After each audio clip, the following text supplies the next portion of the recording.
stien når det kjem gjennom fjordet. Store bølger kjem da. Det er ikke råd å ligge på badestranda eller slå ned i fjør og miljø. Har du mindre båt enn den da er, flytter ikke du deg, så kjører deg de ned. Det er sånn båt folket. Med flybridge på taket, badebasseng bake, fram på baui, ei med fine kropp. Ligg og sola seg i bikini uten topp.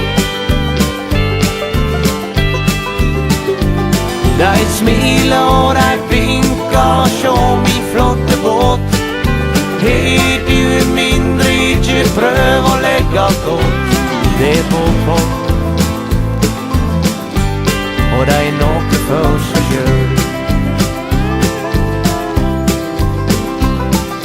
GPS og autopilot, ekkoll og kaptein er en idiot.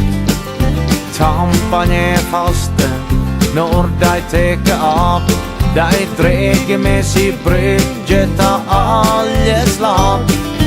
Har du et garn som ligger der på, at det faren i propeller, det kan du banne på. Det er sånn båt folket. Med flybridge på taket, badebasseng bake, fram på baui, ei med fine kropp. Ligg og sola seg i bikini uten topp. De smiler og de vinker, sjå min